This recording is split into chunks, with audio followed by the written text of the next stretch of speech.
Assalamualaikum warahmatullahi wabarakatuh, dan selamat menjalankan ibadah puasa yang ke-12. Oke, saya di sini saya sebagai orang biasa, saya bukanlah malaikat, bukan pula ustadz, bukan pula kiai, bukan pula hal baik. Saya hanya orang-orang yang biasa, masyarakat biasa, masyarakat pada umumnya. Namun saya ingin menyampaikan sesuatu hal yang mungkin enak didengar ketika manusia itu berbicara, ada kalanya benar, ada juga kalanya salah. Ketika yang diucapkan itu benar, itulah sesuatu hak yang datangnya dari Allah. Ketika sesuatu yang salah, yang batil, itu datangnya dari manusia itu sendiri. Karena manusia bukanlah malaikat. Apabila manusia dapat mengendalikan hawa nafsunya, karena malaikat tidak punya hawa nafsu, maka dia akan melebihi malaikat. Kalau dia tidak bisa mengendalikan hawa nafsu, maka dia lebih hina daripada hewan. Oke. Bismillahirrahmanirrahim. Alhamdulillah alamin. Puji syukur marilah kita panjatkan kehadirat Allah Subhanahu wa taala, di mana kita masih diberikan kesehatan dalam berpuasa, kesabaran. Walaupun sabar itu ada batasnya, namun tetap saja semakin tinggi kita ketakwaan kita, semakin tinggi pula cobaan yang akan datang. Seperti kita mudah marah,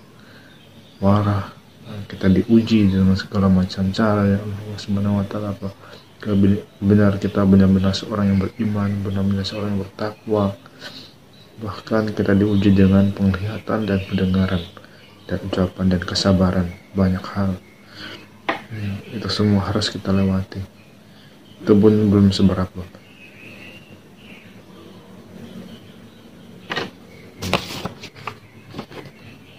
Oke, saya akan berbicara tentang sholat khusyuk. Namun di konten-konten sebelumnya, saya sudah berbicara. Namun di sini saya akan berbicara kembali tentang sholat khusyuk ya, dan berpuasa. Yang pertama, kita berbicara tentang sholat khusyuk. Sholat khusyuk itu sangat sulit untuk dilakukan, dan sedikit sekali orang-orang yang melaksanakan sholat dalam satu hari 5 waktu itu mendapatkan sholat khusyuk, mendapatkan kekhusyuan dalam sholatnya. Namun hanya satu sholat yang mungkin kita tidak ketahui, namun itulah sholat yang khusyuk. Di mana kita tahu, hanya Allah yang tahu tentang kekhusyuan, tentang sholat kita itu sendiri. Sedangkan sahabat Nabi Muhammad SAW yang diberikan gelar oleh Nabi Muhammad SAW, yaitu pada sahabatnya yang bernama Ali. Pada saat itu dia terkena anak panah di punggungnya.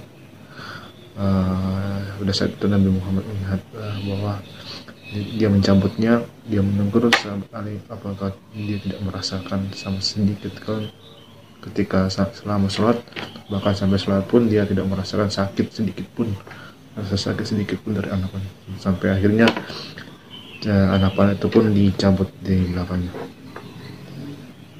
Itulah kekhusyuan yang sebenarnya. Kalau kita kemudian sehari-hari kita sholat, bahkan kalau kita berbicara sholat khusyuk, tenang, khusyuk sudah pasti sholat itu tenang. Kalau tenang belum tentu khusyuk. Khusyuk itu seperti apa? Banyak orang yang bilang, kalau dari bicara sama orang umumnya, banyak orang yang berkata sholat khusyuk itu harus memperhatikan bacaannya, kemudian maknanya biar dihayati. Khusyuk. Tapi ada juga di surat Al-Baqarah juga mengatakan tentang sholat khusyuk itu sendiri. Saya lupa ayatnya, yang saya ingat sholat khusyuk. di surat Al-Baqarah.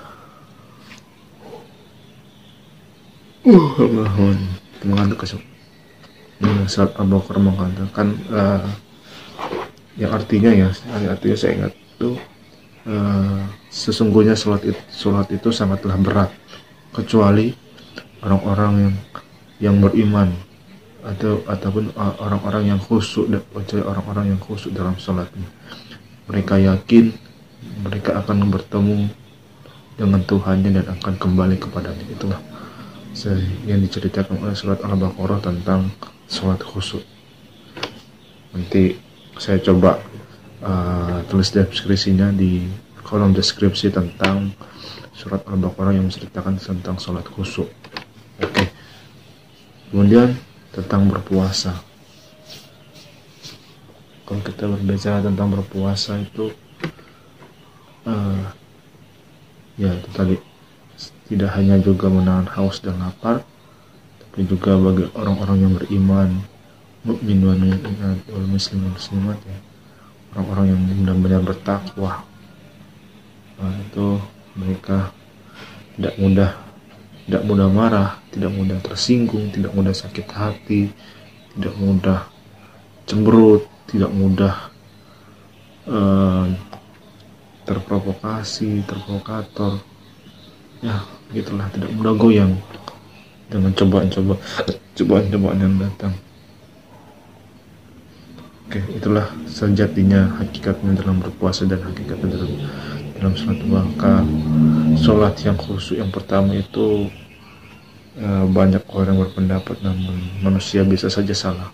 Manusia bisa boleh berkata seperti itu, namun Allah lah yang mengetahui sholat yang khusyuk itu seperti apa. Seperti haji mabrur, banyak orang yang naik haji, namun yang mendapatkan haji mabrur itu hanyalah Allah lah yang memberikan penghargaan, bukanlah manusia yang memberikan penghargaan bahwa dia adalah seorang haji mabrur.